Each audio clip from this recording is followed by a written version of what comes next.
I must tell you, this fascinated me so much that there was a man in Mysore city who was also working in the Mysore City Corporation as some official, but he was known to be some kind of a ghost buster or tantric or whatever he is. So somebody told me, I was always looking for these kind of things, so somebody told me, this guy has trapped ghosts in bottles and kept it in his whatever, it's a shrine or a workshop or whatever you want to call it. So I want to go and that guy wouldn't allow us initially, but I was persistent and then he took me inside and he showed me lots of bottles. He said, in this there is this kind of a ghost, this is a woman, this is a man. I looked, I could not see a man or a woman, I all saw transparent bottles with corks. So I was just befriending him thinking, I will steal one bottle because I really wanted to see a ghost. Because I had heard so many things. So many things means unbelievable kind of stories. Well, it only made me more and more curious. It did not raise my hair nor scare me, but I became more and more curious. I had spent months on end, continuously every night, being in the cremation grounds, wanting to see. So people come, burn the dead, and you know, with firewood, when the dead bodies burn, it burns for 4, 5, 6 hours. People stay there for an hour or hour and a half and then they have other business to do.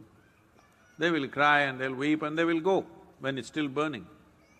Normally what happens is, as the fire burns, one thing, because you know, there's always economic aspect to everything. If they've not put enough fire long enough, when this collapses, the outer part, first thing that'll happen is, because neck is such a small thing and it gets burnt, and once the spine is burnt, the burning head will roll away, do. So I am the one who picks it up with a stick and puts it back and waits, where is the damn ghost? It doesn't come. Many months on end, I sat there, no ghost came. Somebody said, you put a nail in that tamarind tree, it will come. I would nail the damn tree again and again and again, nothing came. Somebody said, in this house there is a ghost. So I would beg them, please allow me, I want to sleep in that house and see if the ghost comes. Did not happen. So I went to this guy and when they said specifically it's in the bottle, I wanted to steal a bottle. But he was very protective about his bottles so I didn't see anything coming out, but he showed me one thing. He made a… what do you call rangoli? Rangoli. So he made an elaborate design with rice flour. In the 5 corners of this, he kept one egg. He did all kinds of things and poof, he clapped his hand, pop! All the 5 eggs burst right in front of my eyes. So, I thought, something. I don't know whether it's a ghost or it's a thing, whatever, but definitely he did not reach out to these 5, he was standing away and all the 5 eggs burst. Then this was working on me and I was walking in my house backyard, looking here and there. Then I saw guavas were hanging in the tree, the guava fruit. I looked at the fruit fell. I thought, what? I did it again and again, the fruit fell. Then I brought my friends and just, you idiots, watch this. Fruit fell. They said, what? Not once, 5, 10 times I did so that it's not an accident. But then, in about 3 days' time after I did this, a revulsion, I've never experienced it ever in my life because I've never stepped into those areas. A kind of revulsion went through my entire body that I knew that I had done something very fundamentally wrong. Never again. I said, you want the guavas? Go up and get it. You want anything in your life, go and get it. these kind of things we will never again do. So, I realized something is fundamentally wrong, use your energies like that. So what is a ghost? All of you are ghosts with a body. Those who are walking and sitting, everybody, you are ghosts with a body. But suddenly somebody lost their body and you think they are something horrible. Why? They're just like you, they just lost the body. Is it true that you gathered the body over a period of time?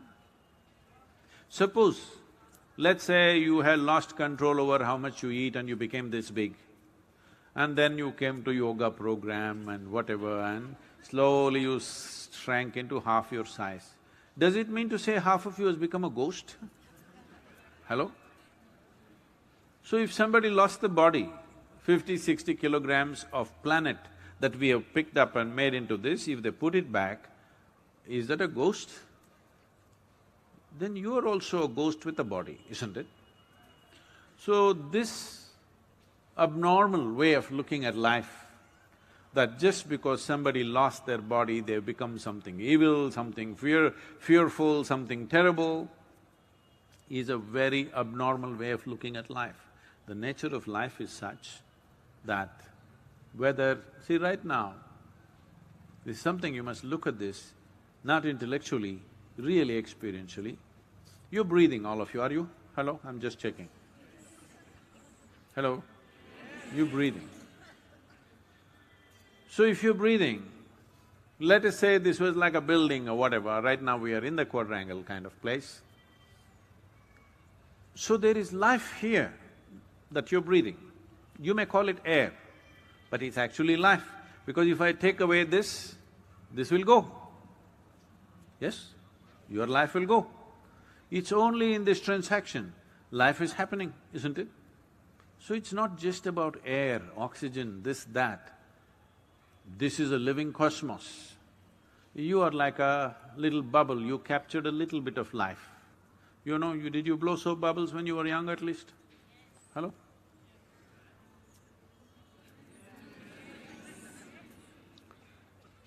So when you blew your soap bubble, you got this big bubble, I got that big bubble, let us say. We were looking at this, oh, this is my bubble, this is your bubble. Then they went poop. When they go poop, you don't say, this is my air, this is your air, isn't it? This is just like that. This is just a bubble. You captured a certain amount of life and it's functioning in a certain way.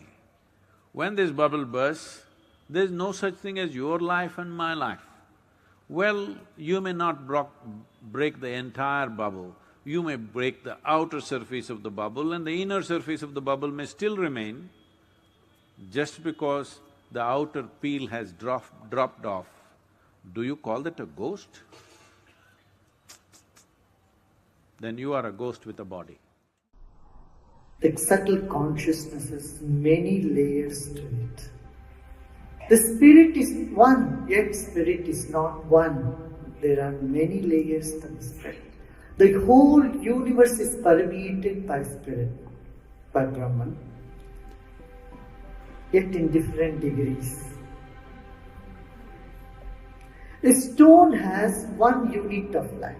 Stones have life. You know, stones have gender. Have you heard about it? There are male stones and there are female stones. The ancient people of every culture knew this.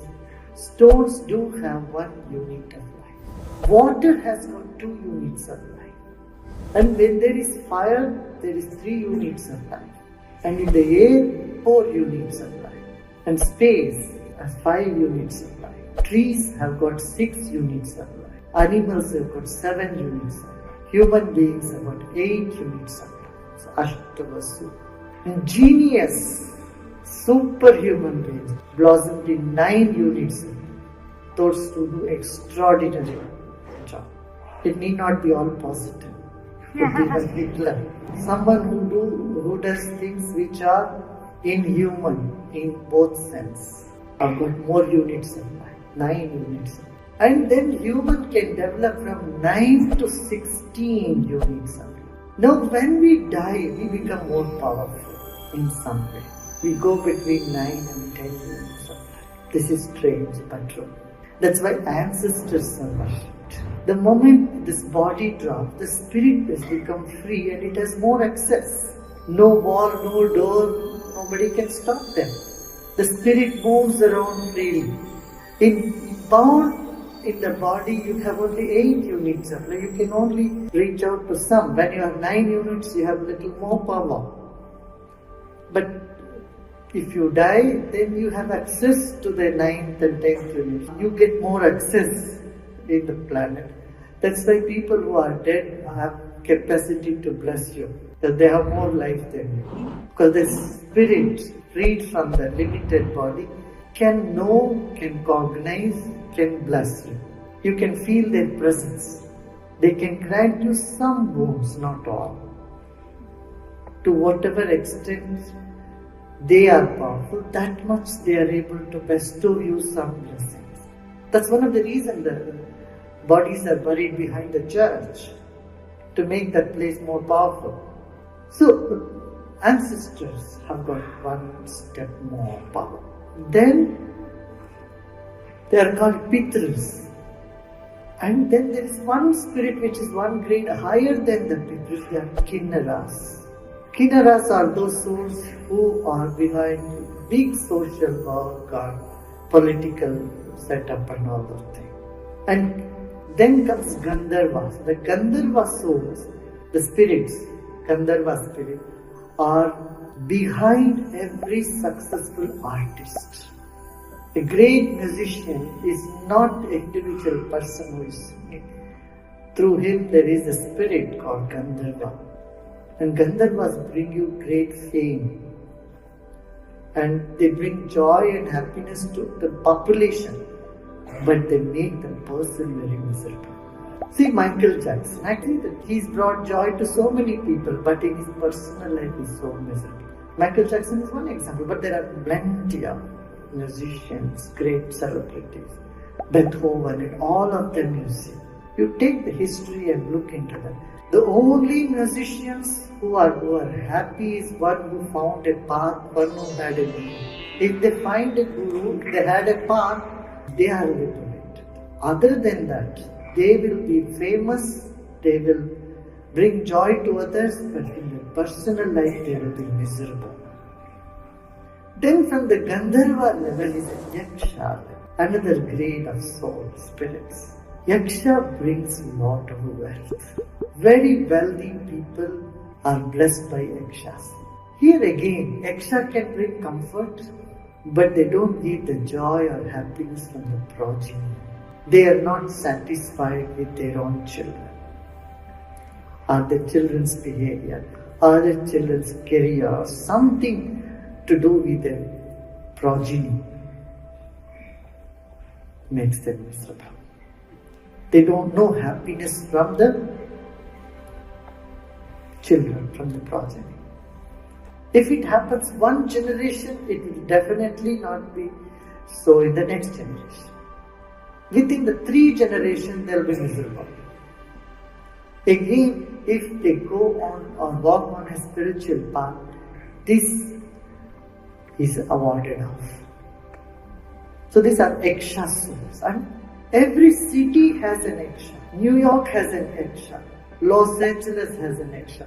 Yaksha is a collective spirit of a place. And there are so many Yakshas. And beyond the Yakshas, one more level, Devas, the angels are in between Yaksha and Siddhas. The perfected beings, Siddha. There are 33 types of Devas. And our body is governed by the Devas. Devas are also called gods and goddesses. Devas, gods and goddesses. It is not the God, but gods and goddesses. An aspect of the divinity. The spirit which loves diversity expresses itself in diverse forms. And this diverse form of that one spirit is what? Devas. Another example also. One white light. Light is only one light. When the light breaks up through the prism, so many colors in it. 7 major colors. But then so many shades and mixture of those 7 colors gives you multitude of colors. In the same way, from the Yaksha, a step higher, Devas and Devata, Devis.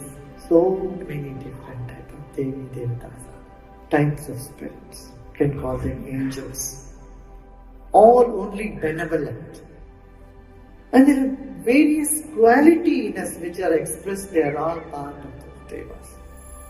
Brilliance is Deva in you. Compassion is a blessing of the Deva in you. You are happy, that is a blessing of Deva. Or the quality of Deva getting manifested in you. So the Yakshas, then Devas, and then Siddhas. Siddha is a perfected human being who have gone deep in meditation. Siddha, Guru, that is the level.